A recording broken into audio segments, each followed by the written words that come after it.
Hey, it's Bill Simmons from the Bill Simmons Podcast here to tell you about Michelob Ultra Courtside. It's getting fans closer to the NBA with a chance to win prizes like courtside seats, a trip to All-Star Weekend, and much more. Check it out at MichelobUltra.com/courtside. Michelob Ultra Superior Access, Courtside 24-25 sweepstakes, no purchase necessary. Open to U.S. residents 21 and up. Begins on October 1st, 2024, ends July 1st, 2025. Multiple entry periods. Visit MichelobUltra.com/courtside for free entry deadlines, and official rules. Message and data rates may apply. Void where prohibited. This episode is brought to you by Allstate. Some people just know they could save hundreds on car insurance by checking Allstate first, like you know to check the date of the big game first before you accidentally buy tickets on your 20th wedding anniversary and have to spend the next 20 years of your marriage making up for it. Yeah, checking first is smart. So check Allstate first for a quote that could save you hundreds. You're in good hands with Allstate. Savings vary. Terms apply. Allstate Fire and Casualty Insurance Company and Affiliates. Northbrook, Illinois. This episode is brought to you by Abercrombie. There's nothing better than the perfect jean and going out top combo, or an outfit that perfectly matches your plans. Abercrombie's relaxed jean goes with every occasion. Date nights with something lace, or daytime with a cozy sweater. And their barrel jean will surprise you. It's the trend that will become a staple in your wardrobe. Abercrombie denim comes in tons of rises, fits, and washes. Find your perfect pair online or in store.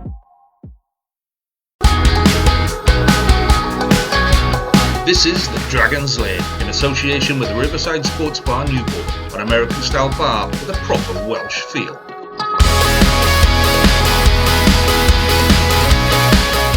Hello and welcome to the Dragon's Lair podcast in association with Riverside Sports Bar, the home of sports fans in Newport. I'm Jamie, and joining me for this one is Gavin Thomas. Gavin, how are we? I'm very well, thank you. I'm very well. You had a very good win on the weekend playing rugby, didn't you? Do you want to tell us about that? Well, yeah, we won 78-12 against Lewis. And kind of pulling back the curtain a little bit. They turned up with 9 players and we lent them free and played 12 aside. But in the first half, I played for the opposition and we had a pile of kids who play like uni boys back for the weekend playing for us. So it was a lot more mobile, but I tell you what, playing 12 aside when you're a 51-year-old tight 5 forward is not the game to be playing. But it's a win, Gav, and you got to be pleased with that. Worst point about it, we broke through towards the end. The second half, we evened the sides up and we played with 11, and because we were 66-0 up at half time. And our 8 has broken through. Yeah. And he's got ankle tapped, and he's just turning to throw the ball to me, and I've got a clear line. I'm in under the post. And then he realises how close he is to the line, looks at me, and then just turns around and taps it down. Oh, fair play. Oh, dear. Right, okay. So, before we get into it, remember I talked about reviews on the last podcast? We're getting good reviews. We've had a couple more very nice reviews. This one is from a Cardiff supporter, would you believe? Because, it's not just Dragons supporters that listen to us. We do get supporters of other regions. A friend of mine, Phil Lewis, who's a Scarlet fan, listens every week.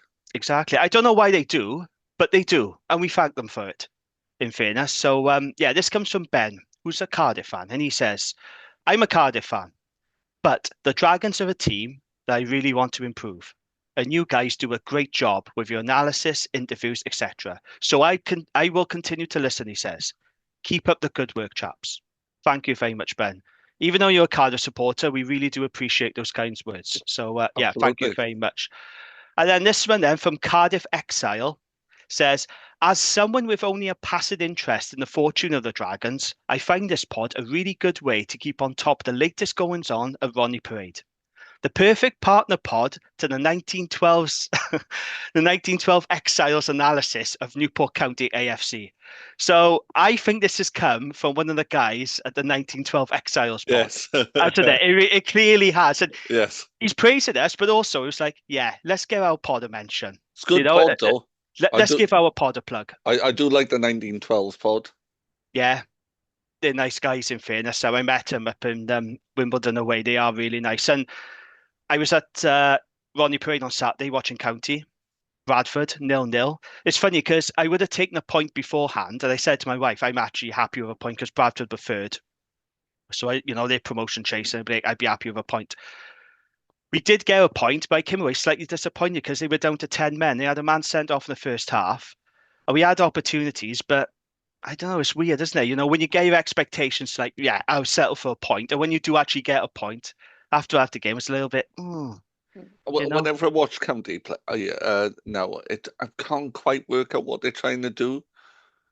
You know, I can see they're trying to play lots of football, but then they'll just wallop it forward as well, aimlessly sometimes as well. It's an interesting side to watch at the minute. Yeah, they're trying to play a more passing brand of football under Nelson Jardine. I still don't know. It's a bit like Philo, really. I still don't know if he's the right guy Yeah, for the head coach job, if I'm being brutally honest. But 4 wins and a draw, can't fault it. So it looks like we're staying away from relegation, which is pretty oh much yeah, all you want, and you know it. yeah, we're well ahead now with the relegation zone, thankfully. So this is not a Newport County pod. However, if you do want to listen to a Newport County pod, then we do highly recommend the 1912 Exiles. They're a good bunch of boys, and yeah, well worth listening to if you've got a passing interest in football and Newport County.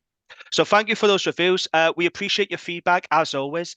Now, if you leave, you know the rules by now. If you leave us a 5-star review, you will get a mention on the pod. We don't want 4 stars. We don't want 3. We don't want 2. We certainly don't want 1. It has to be 5. Those are the rules I've just made up. So get in touch and you will get a shout out on the pod. So thank you to Ben and the 1912 Exiles for their kind reviews. Let's move on to news then. Really good news, actually. Ashton Hewitt. So he's been making his return to the field, playing for Newport RFC. Scored a hat-trick in the second game back for Newport as they beat Carmarthen 47-26. Really good news, Gav, isn't it? And hopefully we'll see him in a Dragons jersey soon. Yeah, absolutely. He's he is a great player, and we talked about him on the pod before, and having him back in the side would be better for us. There's no doubt about that. But you know, he needs to be fit, doesn't he? Yeah. Do you think VOTT is doing the right thing though by giving him sort of more game time in the SRC Yeah. than bringing him straight back? Yeah, I think it's right to do. You know, just give him a bit of space. You know, he did it with Funaki as well, who I understand is injured again. He's injured. That hasn't quite worked out as planned. No. No. But yeah, it's just really good news. It's great to see Ashton firing like that. And hopefully we will see him back in a Dragons jersey very soon. Let's talk about some transfer news then. The rumour mill has been going, Garth, about the Dragons. Ever since at the Q&A, we've announced that we signed fine players, marquee players. Welsh rugby Twitter's been going into overdrive. Certain people with agendas having their say on our signing. CF postcodes. Yeah, it's funny because you think they talk more about their own teams rather than ours, wouldn't you? But no, clearly not. Some people would rather talk about Dragons than focus on their own teams. But there you go. Rugby Pass are reporting that Dragons are signing 32-year-old Thomas Young from Cardiff on a 3-year deal. So here's where I stood with it. On the one hand, I thought fantastic news. Thomas Young is a very good player. Yeah, he is a very, very good player.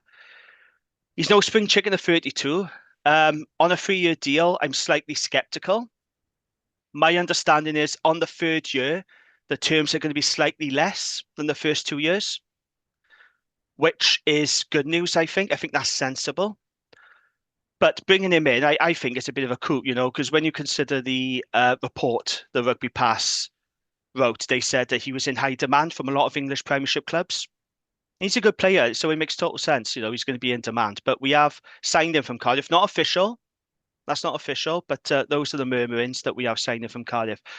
Gav, how do you feel about that? So we know that we're losing Tane. That's a blow. We've spoken about that. But we are getting Thomas Young, who is older, admittedly.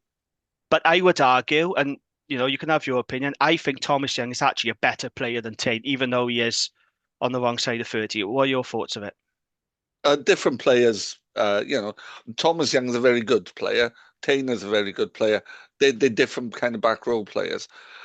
I think Thomas Young will bring a huge amount of balance to our back row because we've got Wayno, who's a proper 8. We've got Shane Lewis-Hughes, who's a proper 6. And you had Thomas Young, who's a proper 7. That fetcher and carrier will get at the breakdown, will slow opposition ball down, all the things that Tane doesn't do. Yeah. Then that's going to bring value to the side. And we could definitely get 2 good years out of him, I feel. You're Yeah. not past it at 32, 33, but it's just that in our third year, when he will be 36. The thing is, when he links up with the Dragons, he will be 33 because he turns 33 in May. That's the thing. But that's not to say that, he won't have any impact here at all. But I'm just very wary about signing players on a 3-year deal. I always use the example of Richard Ibbard. Do you Yeah. remember when we signed him from Gloucester? I think he was 34 at the time. And I remember thinking, why we signed him on 3 years? The first 2 years, Hibbard was excellent. I thought he was really good for us. The third year, though, that's when he showed age and wear and tear. And it did make me think this is why we should have signed him on a 2-year deal. But whether that'll be the case with Thomas Young, I don't know. But it's interesting, isn't it? Tane Basham is a divisive player amongst rugby fans. There are some Yeah. people like myself who really rate him and have always stuck up for him, especially on social media when supporters of other regions have been slagging him off, saying he's a penalty machine and all this stuff, which isn't true, actually. Yes, he has dull moments, but he doesn't give away penalties as much as some people say. But Thomas Young, pretty much everyone in Welsh rugby will agree, is a very good player. He's not divisive. Everyone knows his quality. And he will Oh, add he some is. experience as well, Gav. We are a young team. I'm not making excuses, but this is on the whole a pretty young team. So he will add a bit of experience as well, won't he? Yeah, and he is a good player. This is the issue. As we said last week when Gareth was on as well, we can't just keep playing kids and hoping they're going to blood instantly. It's the Welsh problem as well. You can play kids as long as you've got some experienced heads around them. And I think having someone like Thomas Young is going to benefit Ryan Woodman massively. Yeah, we just haven't got many turnover merchants, have we? Any fetchers at the breakdown, and he No, certainly is that. And he's pacey as well. He's yeah. very quick, Thomas Young. Keddy tries it, but that's not his natural thing. Keddy is more of a carrier and lifter rather than When a he played for fetcher. Ebervale, I'm sure I remember Keddy played 8, didn't he? When he was coming He through the did. system, he was a number Yeah. 8, wasn't he, Yeah, he Gav? was Yeah, an 8 at Evervale, yeah. yeah. And a very dynamic 8, picking up from the base of the scrum, very powerful runner. And he's become a 7 almost by accident, and I don't think that's naturally where he is best suited. Because it's a Fair. specialist position, isn't it? And you look at Ireland, and I'm not comparing us to Ireland, but I was watching the Scotland game against Ireland last week, and I realised why Ireland are so good. Yeah, they're well coached, they play well. What they do, they're so disruptive at the breakdown. Yeah. Everybody knows what they're doing at the breakdown, and 12s, 13s, whoever's nearest does something to slow that ball down. And if you compare, and I'm jumping ahead a bit, if you think about how we were today, we didn't slow the ball down ever for Glasgow. No, there was a couple of turnovers, wasn't there? But Yeah, we lacked that fetcher at the breakdown. And yeah. that's something that we've spoken about all season. This is where we have missed Harry Keddy because I do believe he is really good at the breakdown. I know you say that's not his natural game, but he is very good. He's disruptive. Yeah. He's not like a Sam Warburton or a Tommy Raffel, but he's disruptive at the breakdown. He gets it. He gets his hands in. He gets his head in, and he slows the ball down. Yeah. And he's been missed. We could really do with Keddy back, actually. Yeah. So the rumour mill, as I've said earlier, it's been in full flow. There's a lot of names being bandied around on the internet. Names I'm seeing, I don't know if you've seen them as well, Gav, is, we've spoken about this on the pod previously. Tinas de Beer is a name that keeps cropping up. Yeah, I've seen I it. presume we've signed him. Like I said, I don't know for definite. This could be rumours, but his name keeps coming up in Dragons circles. Another name I've heard that we've signed, allegedly, and I stress allegedly, is Wyn Jones from Harlequins, who, let's not forget, is a British nice line prop, who struggled at the Scarlets, let's be honest, particularly in his last year or so. But I have been reliably informed that since he's moved to Harlequins, he's done pretty well. And I was told that he's much fitter now than he has been previously. How do you feel about that, Wyn Jones? I like Wyn Jones. I've always liked Wyn Jones as a player because he's the right balance for me of he can get around the park a bit, but he's a good scrummager, and he's another disruptive player at the breakdown. The last time Wales were successful properly successful when we had him and Thomas Francis. Both good scrummagers, but both really disruptive at the breakdown. Both slowing that ball down, which is a key to the modern game. Yeah. I think if we signed him from the Scarlets, I don't think it would have gone well for us. But I think signing him from Quins, if his fitness has improved, then I think that's pretty good. He's made 15 appearances so far, made 6 starts for Quins. So, he has been in the picture, he has been making regular appearances for him. It's not like he's third or fourth down the pecking order, is it?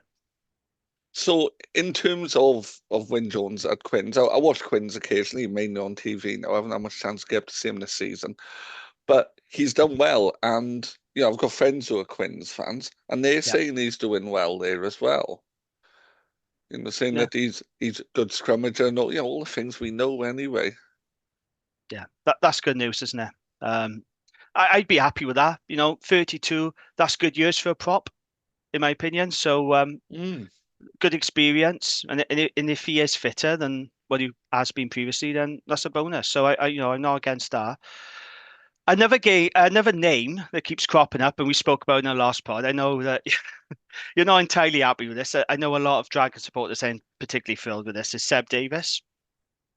But here's the thing with Seb Davis, right? I don't think he's as bad as people keep saying. I do think that he got a lot of flack when he played for Wales and he was being picked at 8. Do you remember when Gatland, for some crazy reason, kept picking Seb at 8? And I think that made him a target of criticism, and it wasn't necessarily his fault. But I think he's a decent lock. And let's be honest, Gav, I try not to name names on this podcast, as you know, but I think he's better than at least 2, maybe 3 of our locks that we have at the moment at the Dragon. Plus, Seb Davis would, if we do like the kind of depth chart thing, Seb Davis would be 2 or 3 on the depth chart for second row for us.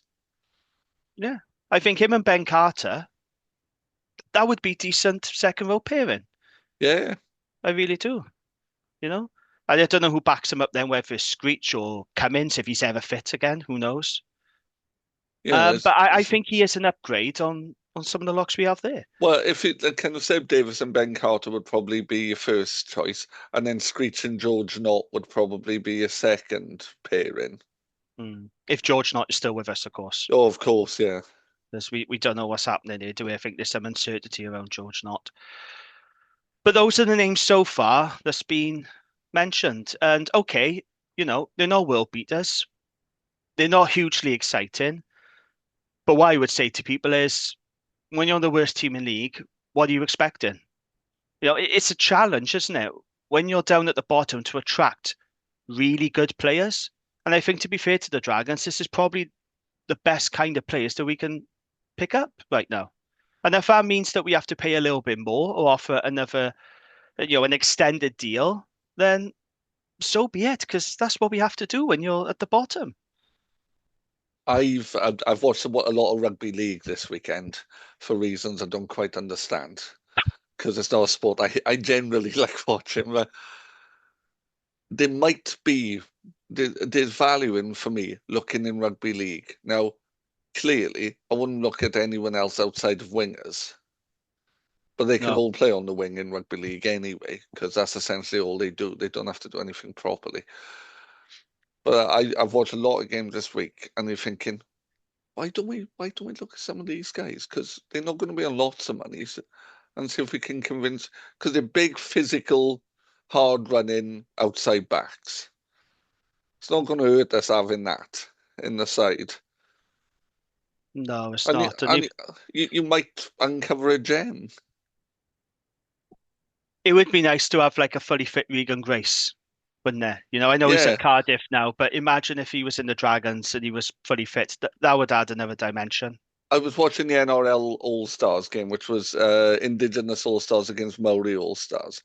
And there's a guy playing on the wing for the Indigenous All-Stars who's about 19.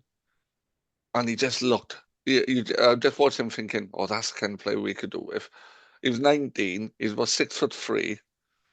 He was about 105 kilos, and would probably be the second or third fastest player at the Dragons if he came there. Do you remember Dragons signed a rugby league player when Bernard Jackman was coach? This will be a blast of the past for Dragon supporters. Do you remember a chap called Calvin Wellington? I do indeed, yes. So we signed him from, who did we sign him from? I think it was from, was it Workington Town or St. It might have been St. Helens, actually. I'm just looking at this club that he's played for. I think it was either St. Helens or Workington Town. But that did not go well at No. all. It really didn't go well. So yeah, I see what you're saying, but I think there is always a risk, isn't there, with rugby league players? I think you've got to pick the right ones, haven't you? But Yeah, but you know, everyone's saying, "Oh, our selection pool is really narrow," so you've got to make it bigger, haven't you? yeah. No, it's a fair point. It's a fair point. So, You know, look at rugby league, look at French Pro 2. well, that's it. I think we should think outside the box. I think we should be looking at Pro D2. I think we should be looking at Curry Cup as well, Gav. I think Yeah, we should be absolutely. scouring South Africa and looking at these. You know, they're not going to be big names, but we should be looking at these tight head props. Yeah. They cut their cloth in the Curry Cup. But there's bound to be some gems there, isn't there? Some gnarly locks as well, surely. Right now, there's some bloke on a farm in Pretoria who plays Curry Cup rugby, who's about 6'9", some massive Afrikaner farmer lad who could come here and turn himself into a top level player. Yeah. And there's bound to be like a Georgian or Romanian prop in the Pro D2. Or A really good they underrated love a French prop. Moldovan in the Pro D2. Yeah, they do. Yeah. I think we need to box a little bit clever and scour around and not try to attract big names, but be a little bit smarter and do something a little bit different in the transfer market. But like I said, it is difficult for a club like Dragons to try and attract the players. You know, and I'm clearly slightly biased because he's my friend, but talked about the work that Sam Lana does, identifying stats for players. You know, Sam's got wealth of knowledge. There's other guys like him as well who the clubs could go to and say, look, what's out there? What might be able to work in our situation? Yeah. So, the names I mentioned, I don't hate any of those names that's been mentioned. I think Thomas Young would be a really good signing for 2 years at least, maybe 3, I don't know. I think Wyn Jones would be good for experience. That is a British Lion, after all. Seb Davis, I don't dislike him as much as other people. I think he gets an unfair rap. And Tina Stabia, well, is he better than the fly-offs we got now? Well, maybe not better than Angus O'Brien, but I take him over Lloyd Evans. I know I said I shouldn't name names, but I'm sorry, I would. I would take him over Lloyd. It's certainly better than Will Reed as well. Yeah. Yeah, I agree. No offense to Will. No offense whatsoever. Just our opinions. Yeah. So anyway, that's the rumour mill done, and that's the news done. Let's talk about what happened on Sunday afternoon then. So, Glasgow, the champions, they came to town. And we knew this was going to be a tough ask, didn't we? We saw the lineups, and we both said to each other, Gav, this could get ugly. It was Dragons 20, Glasgow 45. So a spirited showing from the Dragons, in fairness. Some positives to take out of it, especially the first half. But the facts are, it's now 10 defeats in a row in the URC. No idea where the next win is coming from. I have to be honest. I really don't. I'm not saying that to be negative. I just cannot see a win for the rest of the season. Gav, what were your thoughts on that game today? Because for me, looking at the two lineups beforehand, I felt that Glasgow team was at least 30, 35 points better than Dragons. What were your thoughts on what you saw on Sunday? Well, when I saw the team sheets, I jokingly said to Johnny McGinty of the Scottish Rugby Podcast, I said, if you don't score 70 points, you should fold as a club. I don't think it was quite as bad as that, but, Yeah. But it was a team that should beat us and should beat us convincingly. And they did beat us convincingly, and they scored 6 tries that day in the end. 7, I believe. 7, yeah. So, convincingly. But it wasn't one way. And there was a period, again, we can't sustain it. When we had the ball, and they couldn't get the ball, and we were in control. The problem was the minute we lost the ball, we were in all kinds of trouble. And we were losing the balls in what became increasingly preposterous ways as the game went on. And but they were thinking we won 3 scrum penalties against international front row. I know, and even my dad said to me, he said, bloody hell, we were the scrum penalties. He was shocked. Everyone was shocked. I thought Chris Coleman did pretty well, actually. He had a good game in the tight, I think Chris Coleman did. Yeah. Credit where it's due. We will always give credit where it's due on this pod. Oh, absolutely. Yeah. The scrum was one of the few positives that happened. It's an interesting one, isn't it? Because I came away from that thinking, okay, result as expected. We knew that. We just haven't got the quality or the strength in depth. We're No. hammered by injuries. That's just how it is at the moment, right? And we've been well beaten. But I don't look at it and think, oh, that was terrible. Oh, that No. was hopeless. And there have been many occasions when I've watched the Dragons and I've come away from Ronnie Prey thinking, oh, what's the point?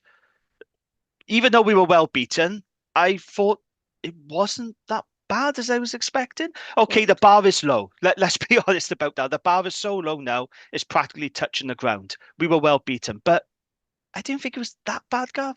Or am I just The- being No, optimistic? no, Too you're optimistic? right. You're right. They're the URC champions and they Yeah. beat us convincingly, but they're the much stronger team than we did out. Mm. And again, I know bright sparks for us. I thought Hugh Anderson played very well. Yes, I was going to talk to you about him. So your thoughts on Hugh Anderson? We're big fans of him on this pod, aren't we, Gav? Oh He's yeah. one for the future. He's going to be a star, isn't he? I think. Oh yeah. He's our best fullback now. Yeah. He's got something about him. He's always looking for the half gap. He's got such good vision, and he's willing to try stuff. There was a point in the second half, I think, when he's caught the ball and he's run at there's a gap there, but instead of going for the gap, he's flicked it up over the top of the defence and run onto it. Yeah. He Yeah. I know what you created mean. about 50 meters of territory. Yeah. Yeah. Definitely one of the bright sparks of this game. What did you make of Harry Wilson then? Because we've talked about Harry a lot on this pod. I think there's a player there. I've always said he needs regular game time. He got his start today. I thought he did all right. I My thought he my did all right. notes, my notes, whenever I mention Harry Wilson's name is busy and unit. They're the two things I wrote down a lot. Because he gets round the park a lot. I think defensively, he's often found in the wrong place. Mm. But attacking, he's quick. He's a big lad. He can get over the gain line, and he's always looking for work. Did you notice his passing was better this week as It well? was, yeah. I think he's worked. I think he's been told to work on his passing. Um, I've heard a few things coming out the club saying that they haven't been particularly happy with his passing. It's a work on for him. You could see the has worked Mm. on his passing. I thought he had a decent game. You know, of the Yeah, backs, Hugh Anderson was best, but he wasn't far behind for me. no, not at all. Yeah. On the whole, then, as expected, but some green shoots. I think we just need to accept that this season is a complete write-off. We are going to finish last. This would be the first time in Dragons history that they'll finish bottom of the league. We'll be the first Welsh region to do that. It's tough at the moment, but we are where we are, Gavin. Well, And there's no relegation. Thankfully, that's the good news, isn't it? There's no relegation, so we don't what have to was your worry about what that. was your take on the defence? Because it was sloppy for me, and two or three of the tries were preventable. There was a few soft tries. I think it's becoming evident that since Philo left his position as defensive coach to become head coach, our defence has really fallen off a cliff. Yeah.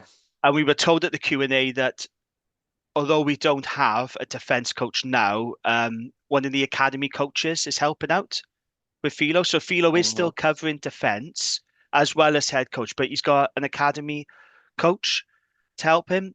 I think it shows, Gav, doesn't it? it's I think it shows. I was very disappointed with. It's very hard for the Dragons to stop power. So those driver mode tries. That's what Glasgow do. oh That's yeah, what they're yeah, famed for. It's very difficult for any team, let alone the Dragons, to stop that. But some of the defense, the lines they cut, and some of those tries just looked a little bit too easy, didn't they?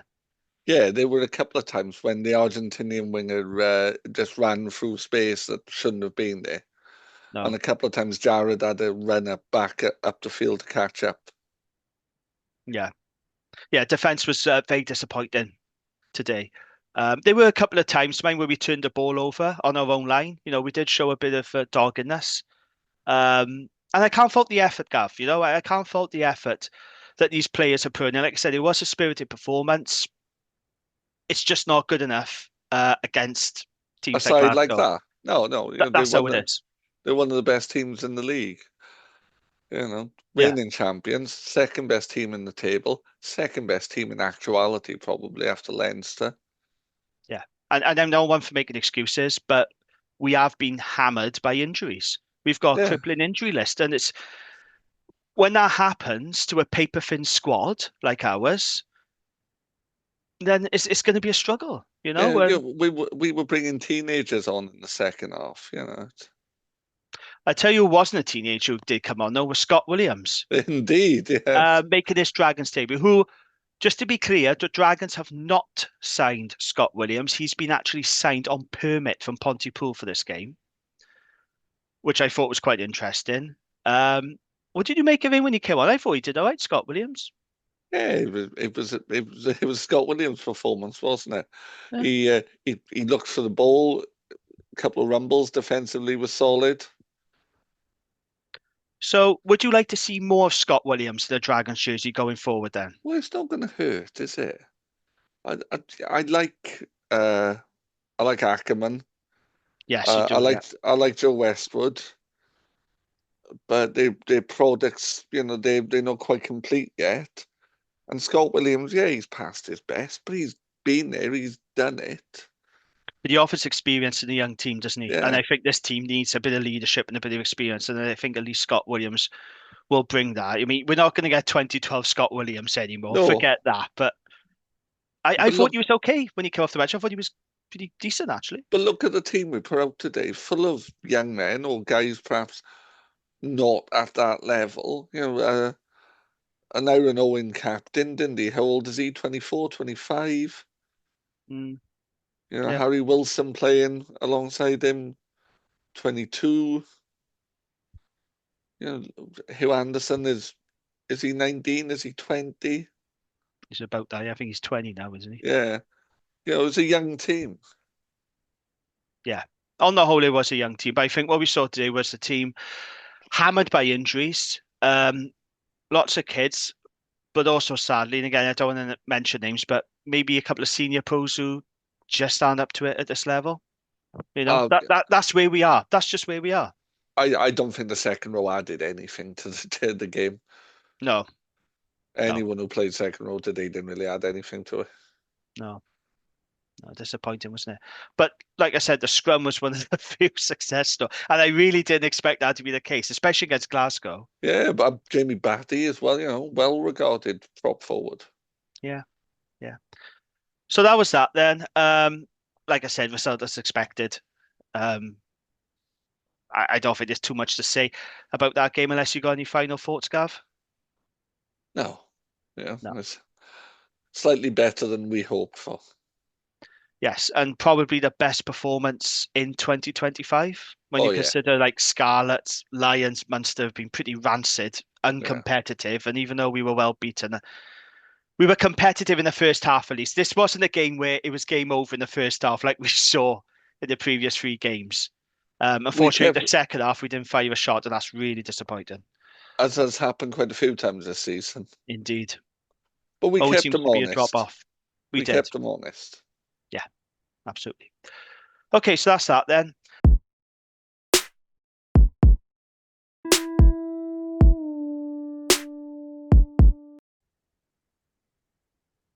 Okay, Gav, it's time for your Gwent Rugby Roundup. What's the latest?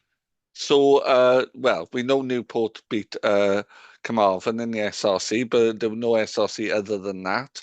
But lots of rugby elsewhere. In the Premiership, Newbridge beat Narberth 28-24 at home. And a Gwent clean sweep in the Premiership. Cross Keys went away to Newcastle Emlyn and won 47-21. In the Championship, couple of postponements. Bezzai versus Brynmawr was postponed due to a waterlogged pitch. And Glamorgan Wanderers versus Bedwas was postponed, I'm assuming for the same reasons. Penaltha beat Aberdare 31-24, and the Old Boys NSD sadly lost 7-31 at home to Talawine. Is that a local derby? Ish, yeah. Local-ish, isn't it? Yeah, not far I know at all. in Gwent most games are local derbies, but yeah. Moving into Division 1, Abelairi beat Blaenau Gwent, beat Pontypool United 42-12. Blaenavon versus Dowlais was postponed. I've played at Blaenavon, that was definitely waterlogged.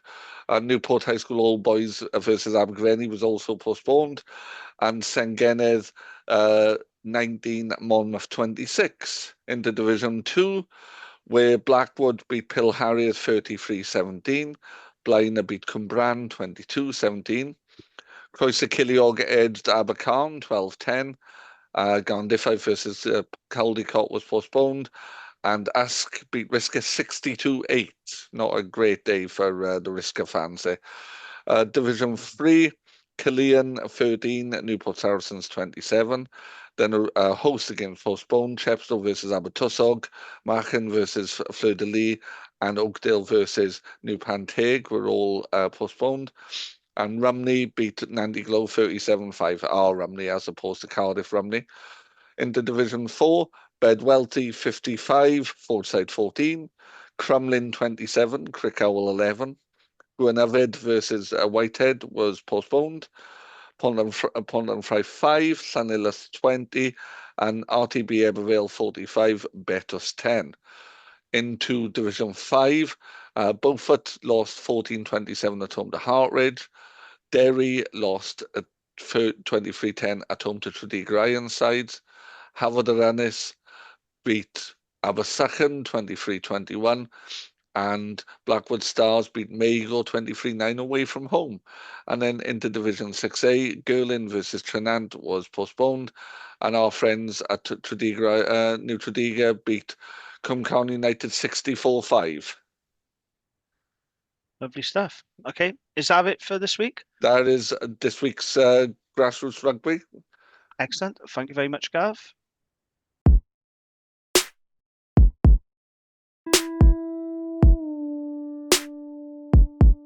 I want to talk about Wales now because it's been a pretty big week in Welsh rugby. There was a lot happening. So having started 2025 with defeats against France and Italy, on Tuesday, the Welsh Rugby Union confirmed that Warren Gatland has left by mutual consent. So we all know it's been a disastrous return for Warren Gatland. Since his return, he oversaw just 6 victories in 26 tests. He has a win ratio, Gav, of just 23% in his second stint.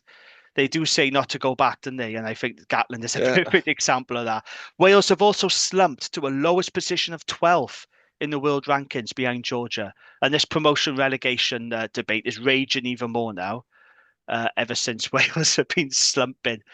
It's pretty grim, isn't it? So, Gav, Warren Gatland has gone.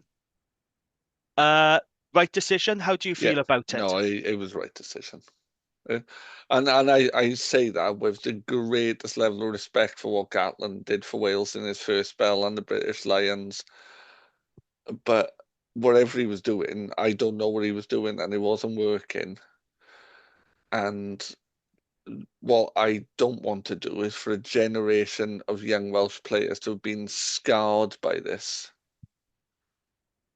Yeah. Because he was throwing kids in and then dropping them, and they kind of Morgan McKenzie and people like that must be like, what do I need to do? Nothing, mate. You just Mackenzie Martin, sorry. Mackenzie Martin can win it. Yeah, Mackenzie Martin can win it. Who's the other Cardiff back rower? Alex Mann. Alex Mann, who looks about 12. Yeah. Those boys, they're decent players. They aren't international players. Not their fault they got selected.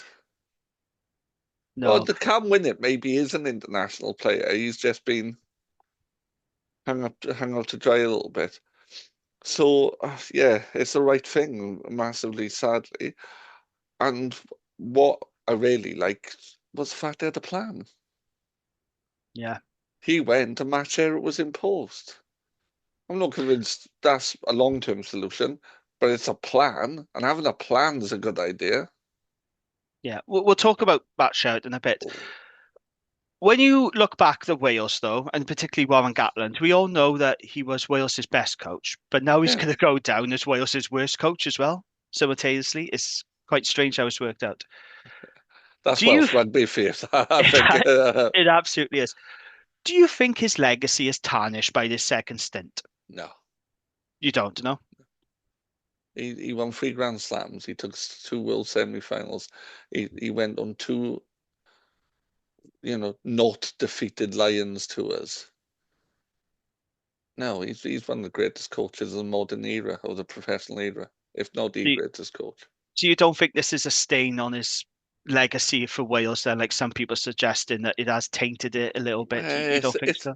It's a stain, but it's a stain on an otherwise largely pristine suit. Yeah. It's interesting, isn't it? People talking about Gatland. I honestly think he should have gone after the autumn series. I agree. When they had that review, that was the time to say, look, Warren, we're going to pull the plug on this. It's not working. Yeah.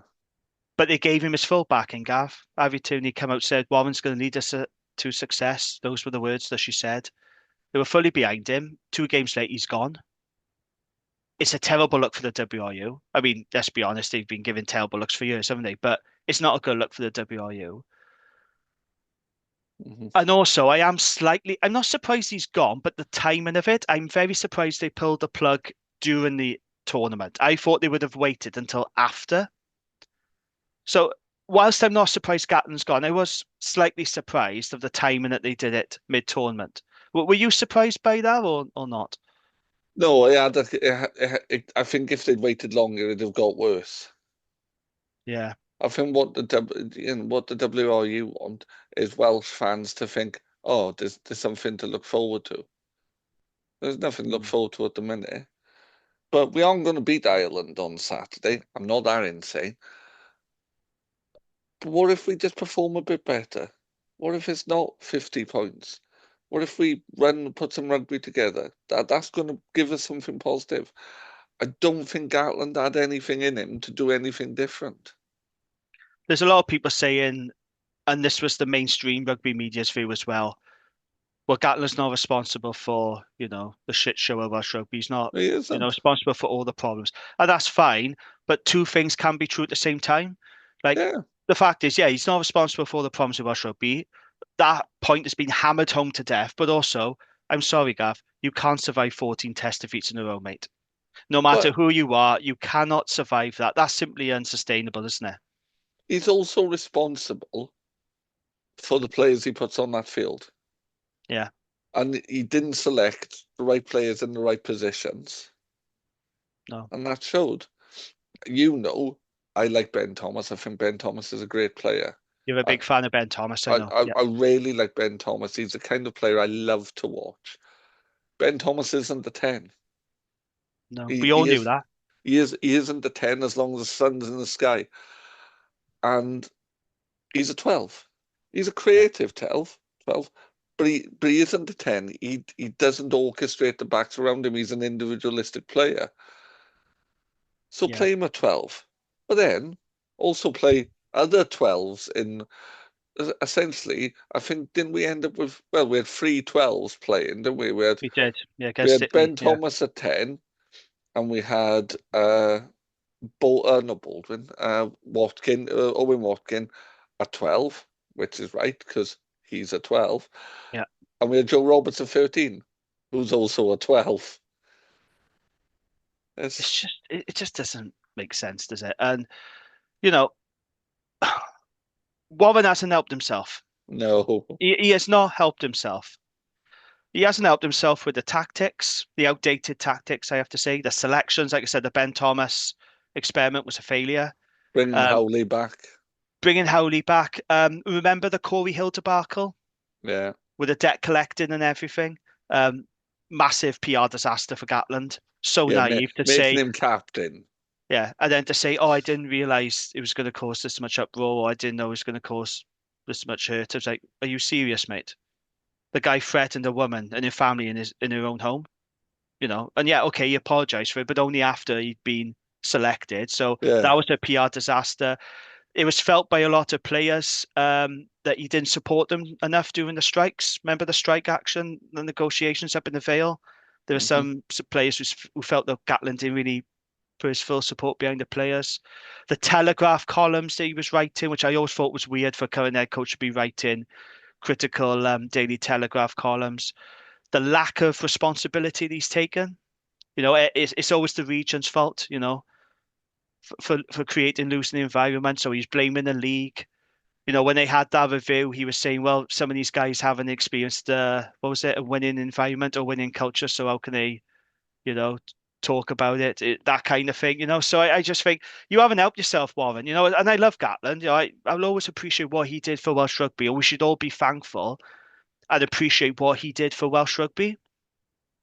But this second stint, there's no getting away from it, Gav. It was an absolute disaster, total disaster. Apart from the win against Australia, which was lovely. Oh, that was yeah. And one of my favourite Gatland games. Oh yeah, awful. The performance against France, terrible. Performance against Italy, worse than that. Wales have got to the point now where they've become borderline unwatchable. It was awful against France. It was even worse against Italy. No attack and shape. And speaking of no attack and shape, Rob Howley will not be part of the Wales coaching team going forward. That's the other part of the news. Which is right as well. It's absolutely right. Now, he's still under contract with WRU, so that's probably the reason why they haven't sacked him, because they don't want to pay out. He's still going to be involved with the pathways and Wales under 20s, I believe. So he's very much going to be in the background working with the WRU, but he's not going to be part of this current coaching setup. And again, Rob Howley, a player who I really admired when I was a kid. Fantastic scrum half, Gav, wasn't he, Rob Howley? Oh, yeah. Terrific scrum half. And he played his part in success as well with Wales, the coaching team. But it's right that he was moved on as well, wasn't it? Yeah, absolutely. We need a new coaching team. We need new people in. We need new ideas. Yeah, absolutely. I do think as well, though, as much as I appreciate Gatland, I do think that Sean Edwards had a massive part in Wales' success, more than we probably realise.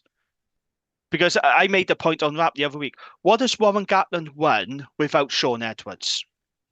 I'm pretty sure that all his success came with Sean Edwards at his side. I might be wrong on that, but I'm pretty sure. Well, at least he won the Six Nations with Ireland. Gatland did he? I don't think he did. Didn't he? I don't think he did. I might be making this up. I don't think he did. Oh, I'm happy to be corrected, but I don't think he did. So he won European Cup with Wasps with Sean Edwards, didn't he? He did, yeah. Lions stuff wasn't with Edwards. But other than that, I think you're right. I'm just looking up now. I'm pretty sure he did not win. Oh yeah. I might be wrong. Oh no, I'm probably wrong. I make stuff up all the time.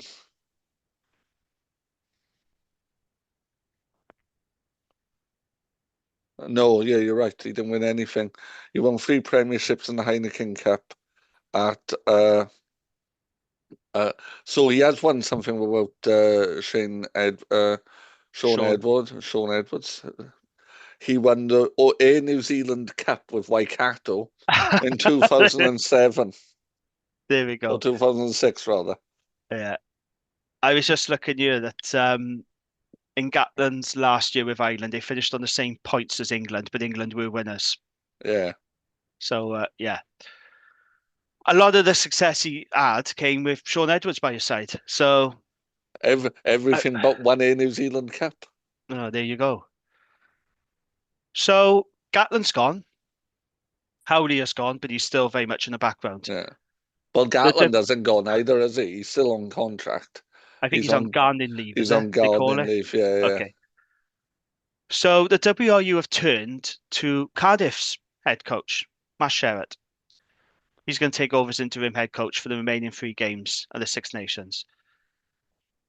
I think if you were going to pick a coach out of the 4 regions, just my personal view, I don't know if you agree, you probably would lean towards Sherratt, even though Dwayne Peel has a higher win rate percentage than Sherratt, but he has been in charge of more games. So how did you feel about that when Matt Sherratt was announced?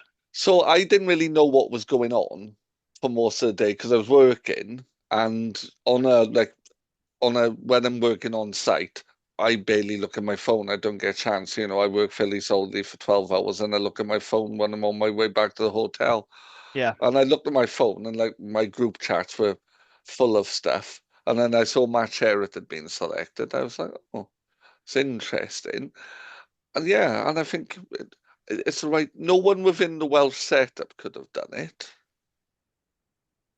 No, I think a Yeah, lot of people were thinking that Howley were going to take charge, wasn't it? That's yeah. what a lot of people were thinking. I did think that at the time. I thought, oh, they're just going to give it to Howley because he's taken over before. But Sherratt, I like his rugby. I'm not meant to say this as a Dragons fan, but I like the way Cardiff play rugby. He's got a definite idea. Yeah. And he's already done something decisive, hasn't he? In bringing in the form centre in English rugby, Max Llewellyn, bringing in Gareth Anscombe, an experienced 10, who is a 10, and bringing in Jared Evans, another 10, who's actually a 10. Yeah, I think he's curried favour with a lot of Welsh supporters already by making those changes. Yeah, no, I agree. Because let's be honest, Gareth Anscombe and Maxwell should have been in that squad from the get-go. They should Yeah. have been there. Who's a better 10 than Anscombe in the Welsh squad? No one. Who's a better 12 currently in the Welsh squad than Llewellyn? No one. And I I love think Nick. it's good. Yeah. I love Nick Tompkins. I proudly wear his training kit most weekends when I'm coaching myself. But oh my God, he's become even more chaotic, and we can't be having it. We need players who just run straight lines.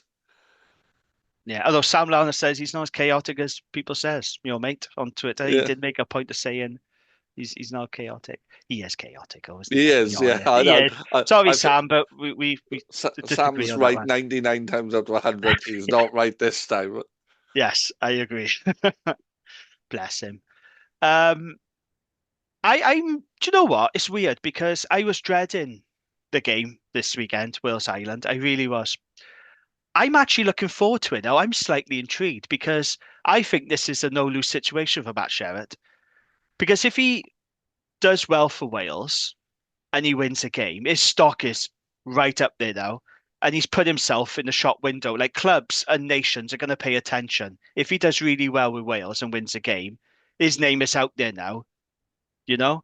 So he's put himself out there and he'll gain even more respect in the rugby world. And if we lose, fine. That's what we expect. Nobody expects Wales to win any of these last three remaining games. So if we do lose, no one's going to be saying, "Oh, bloody hell, Matt Sherratt." It's not his fault. You could No, argue he's on a hide into nothing. So I can understand why he's taking this position. It's a no-lose situation for him because if he doesn't do well, fine, not his fault. Nobody's going to be laying blame at his door. If he does do well, then that's even better. His reputation rises even more. yeah, he's either going to come out of this smelling of roses, or he's going to come out of this, oh, thanks for helping out, Matt. We really needed that. It was interesting watching Cuthbert's podcast came up on my YouTube feed. I don't normally listen or watch it, but I did watch this one. And he was saying that he's got a feeling he'd be made permanent Wales coach. And I'm watching this thinking, well, he's just announced, or Cardiff just announced, he signed a new long-term deal. But he was making a point that that's probably been signed way before he agreed to be Wales coach. And maybe that's Cardiff's way of saying, well, if you want him, you're going to have to stump up. Which it's interesting. That could be Cuthbert putting 2 and 2 together and coming up with 8. But, yeah, I think Wales have got greater ambitions than Matt Sherratt. No offence to Matt Sherratt. he's a good coach, though, Gav. I do rate Matt Sherratt highly. And the fact he's got this job and the WRU have turned to him show that he is respected up in the WRU. Would you rather have Matt Sherratt or would you rather have Michael Checker? Oh, God, Michael Checker, but he's not available at the moment, is he? He is. Not right now. He's still But Leicester. He's available from June. Yeah, but I talk about right now, in the moment. Oh, no, that's what I mean. Sherratt right now is the right person, 100%, no doubt there. Short term, yeah. Longer term, I'm hoping the WRU have greater ambition. Michael Checker, Franco Smith, Ronan O'Gara. Well, he doesn't want the job. He's made he's made it clear. Yeah. He distanced himself well away from Wales. He said, well, I'm paraphrasing now, but he basically said, Ireland and England, he would like to coach, but Wales, he's just not interested in Wales. But I want the level of ambition. Yeah. And I'm sure Michael Checker wants a Wallabies job, but let's see how much money would turn his head. Yeah. The only thing that puts me off Michael Checker, I'll be honest, I think Michael Checker's a fantastic coach. Got a lot of respect for him. Very rich guy as well, because he works in the fashion industry. He does. And he's not short of a few. He doesn't even need to No, be coaching rugby. no. He could just work on fashion. He's absolutely loaded, the guy. Multi-millionaire by all counts. The only thing that puts me off Checker, if you look at his track record, Gav, he's not a guy that commits to long-term projects. He's not. But I thought that. But the thing, right, we take him. He comes in, he stabilizes. We go to the World Cup. We get out to our group. We get knocked out in the quarters. I take it. Yeah. I would We take did a that. brilliant job with Australia. Remember when he took them over at short notice? Was it the 2015 World Cup? Yeah. Oh, I can't remember the name of the coach they got rid of now. But he came in, gone to the final. He's done a great job with Argentina as well. He'd be really good for Wales. I just question his commitment. He got I always question Lebanon to a commitment. quarter final of the World Rugby League Cup. Oh, there we are then. Yeah, cracking Yeah. coach. Yeah, and yeah, but it just he takes us to the next World Cup. Then he goes, "Yeah, thanks, boys. I'm off now. I'm off to coach Kazakhstan's netball team, or because he does like a project." But if he's stabilized us and we've done all right, we just become a better thing, and then we can get someone else in, and it's not a fire sale, and it's all a bit more Yeah. No, measured. I see your point. I am a big fan of Michael Checker, but like I said, when you look at his record, he doesn't really commit to long-term projects. And I No, think Wales need a long-term coach with a project and a vision. I'm not sure Michael Checker is that, but I really do rate him highly as a coach. The two front runners for the role is Franco Smith is one of them. Now he gave a very interesting interview. I don't know if you watched this on Premier Sports because I was at the game. Obviously, he gave a I pre-match did, and I had interview. to walk my dogs around the match, so I could have walked the dogs and watched the game. So he gave a pre-match interview to Lauren Jenkins, who grilled him about. He didn't exactly say no. He seemed pretty open to this. He said, "I like to coach international rugby again. You never know." I've watched the clip now several times. He wants that job, Gav. I'm Oh convinced. yeah, I'm convinced he's very interested. and He I would didn't take distance him. himself away, but he didn't exactly, you know. I just got a feeling. I think he wants that job. Yeah, I would 100%. take him. There was another guy whose name I'd written it down, it's completely fallen out of my head now, who's coaching in South Africa, who used to be who was going to take over at Ulster and then didn't take over at Ulster, was being talked about as well. I'm not sure what that is. That one's The other name that's been mentioned a lot as well is Simon Easterby, yes, I saw who's that. coaching Ireland. A lot Yeah, of people have said, why on earth would he leave his gig at Ireland to come and coach Wales? I mean, obviously he's got a connection to Wales. He lives in Wales. His wife, Sarah Elgan, Welsh. yeah, Very good coach. Done good work at the Scarlets. Good yeah. work at Ireland. Still lives in Wales. Yeah. Cowbridge, I believe, I think. Yeah, Someone it's mentioned definitely Cowbridge. down in the Vale, I would say. Yeah. How would you feel about Simon Easterby as Wales Yeah, head I'd like coach? that. I think that's a very good shout, I do. Yeah. Yeah. So the other names on the betting for it.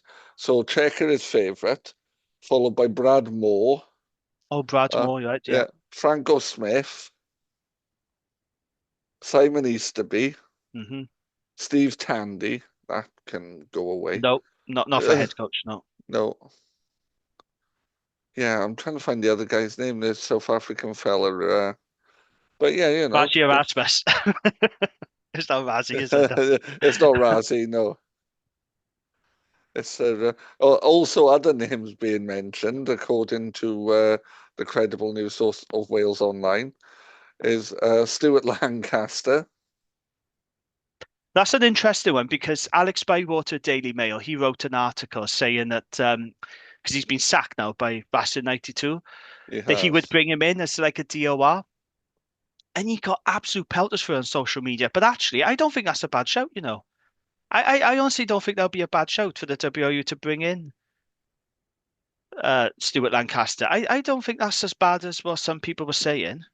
Franz Ludiker is the guy's name. Right, okay. It's the first time I've heard him in the mention for this Wales job. Yeah, I'll be honest.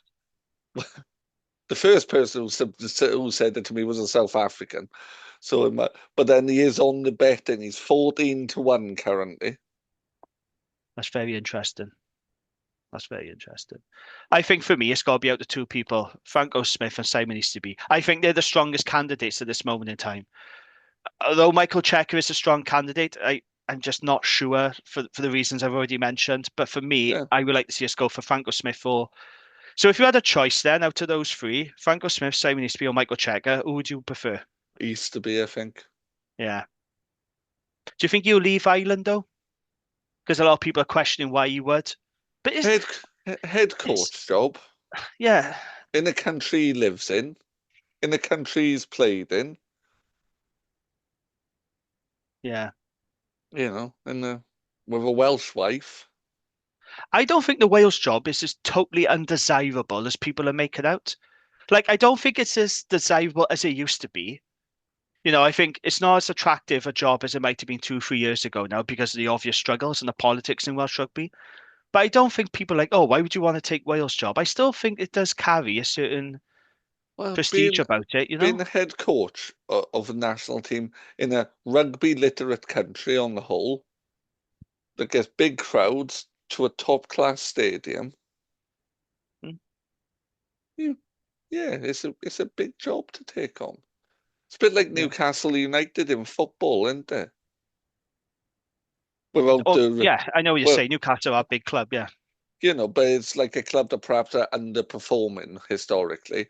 Without the large amounts of Saudi Arabian money. Cash, yeah. Yeah. Mm. No, But I get what you're saying, yeah. it's like those sleeping giant roles. Yeah. No, I get your point. I get your point. They've got to get this appointment right, though, the WRU. It's Oh crucial yeah. now. So hopefully they will make the right decision. But there's some interesting names being linked to it. Like I said, for me, it should be either Franco Smith or Simon Easterby, but we shall see. In the meantime, I just hope Matt Sherratt now can. I'm paraphrasing Abby Tierney now when I say this, but she said in her press conference that hopefully he can bring some hope to Welsh rugby. Yeah. She said something along those lines, if I remember correctly. Can't remember the exact phrase. I just want us to play nice rugby and be watchable. And Yeah. if Sherratt can, look, I don't expect us to win any games for the rest of the tournament, No. but can we at least be competitive and have some hope? And hopefully he'll sort out our attack because the one thing about Masha, he's a very good attack coach. You mentioned earlier about Cardiff. Yes. They are good to watch. We may not like them, but in attack, they are good to watch. This is part of the reason why they get good crowds at the Arms Park. It's not because they're playing winning rugby. Oh. It's because they play attractive rugby. People buy into it. They give it a good crack. They're bringing the youngsters through. This is what I want to see from Wales. I just want us to be watchable again. I want us to have a good crack at Ireland. And let's have a good attack and not be so bloody toothless. Because under That's why Gatland and Howley, it was just so toothless. that's why I like Ben Thomas as a player, because I think Matt Sherratt has coached him in such a way that he plays with a freedom that's Mm, not typical in 12s in World Rugby now. yeah. No, absolutely. Yeah. And Sherratt has got a little bit of experience in coming in during a crisis, doesn't he? The story changes all the time depending on who you speak to. But there was the story that he came into Cardiff, and it was like, what was it, 8 players, 3 coaches, something silly Yeah. like that. And he's built a decent squad, and they are competing, and he's playing good rugby again. So he's coming into Wales, a low ebb. And Sherratt did say that in his press conference, it's a similar situation when I was at Cardiff, coming in low ebb, picking people up and giving the confidence and the freedom to play rugby. And I just want to see Wales give it a crack. And it'd be great if we could just score a few tries and give the Welsh public something to cling on to. Because, like I I said, I would think just like Wales to would be watch some borderline decent rugby. unwatchable. Yeah, Yeah, oh no, not even borderline, mate. I'm genuinely unwatchable. yeah, Just really, really, really poor rugby. yeah, yeah. No, I agree. So I say good luck to him. Wishing Matt Sherratt all the very best. Um, let's hope he can turn things around and give us some hope, some green shoots. Because I don't think he can get any worse at the moment, can it? With the style of rugby we're playing and the results, like I said, it's a no lose situation for him. That's why he's taken the job. Yeah. No one's going to blame him if we lose the remaining 3 games. But if he actually wins a game and we play good rugby, his reputation is only going to increase. I don't So want him to take over permanently, though. I need more ambition. no, that's fair enough. That's fair enough. So the question is, will we win another game in the Six Nations? Has this given you a little bit more hope? The fact, he's No, recalled Anscombe Llewellyn and you no. won't play Benetton. You're still not hopeful at all that we'll win a game. Who are we going to beat? Well, everyone talks about England. They say that's the game that we could win. Yeah, I agree. We aren't going to, though. Wales, England, Gav, in Cardiff. The English, they don't like coming down here. So there's an Yeah. opportunity there. I mean, I think still England not have looked good. favourites, are we? I think England have looked good in both Yeah. the games I've seen them in, though. So, Well, they got I talked about this on the Rap podcast. They got absolutely hammered after their defeat to Ireland.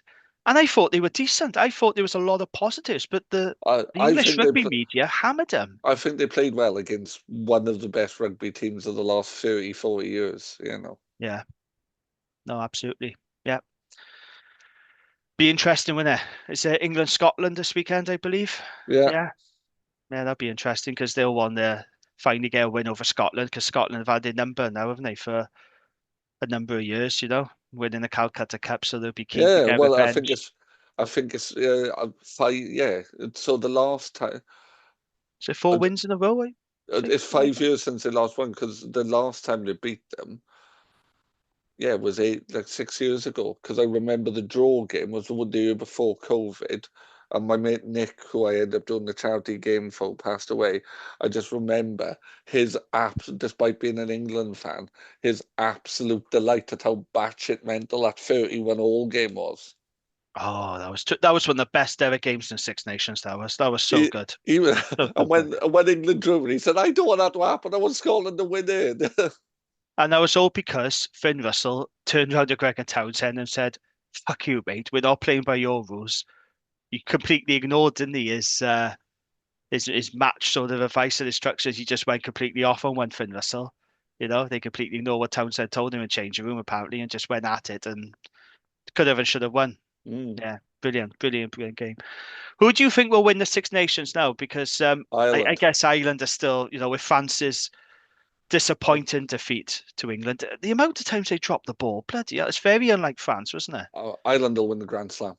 You think they'll win the Grand Slam? Yeah. Okay, yeah, I I, wouldn't bet against that. I think they played the modern professional game of rugby in a very successful way. Don't like it much, but No, it's disruptive in defense. It's well structured in attack. It's very hard to play against. yeah, no, spot on. In terms of the Dragons, then their next game is away to Zebra. Zebra, who of course beat Edinburgh away on Friday night. Hats off to him. Hats Oh off yeah, to him because this is a team that doesn't know its future. A lot of uncertainty. They don't know where they're going to be playing. The franchise might be taken out to Parma. There's a lot of uncertainty. Fair play to them, Gav.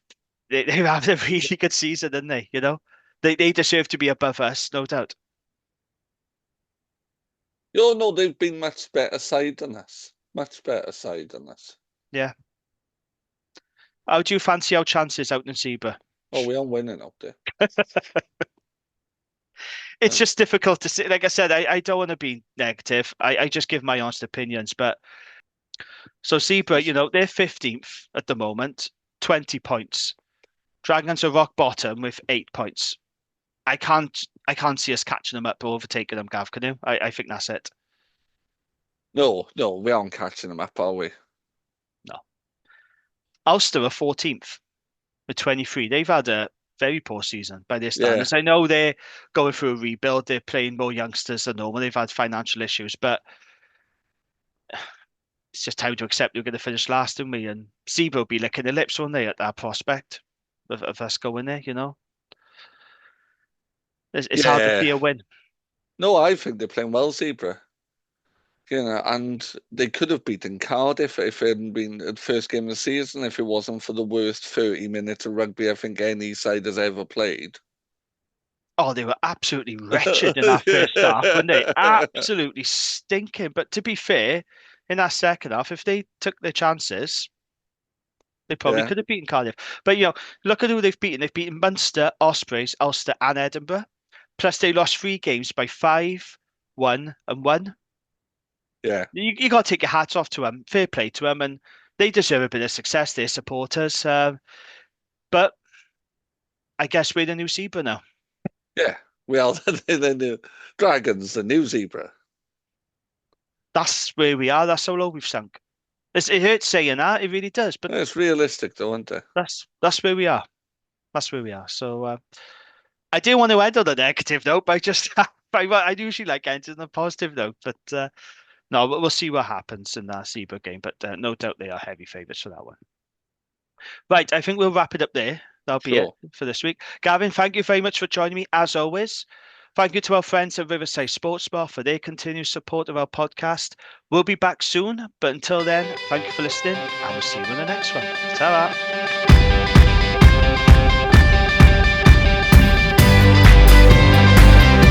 That was the Dragon's Lair in association with the Riverside Sports Bar Newport, an American-style bar with a proper Welsh feel.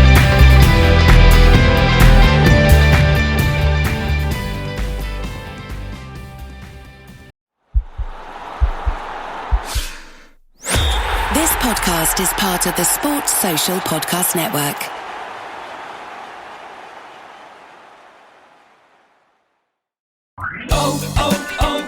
O'Reilly! You need parts? O'Reilly Auto Parts has parts.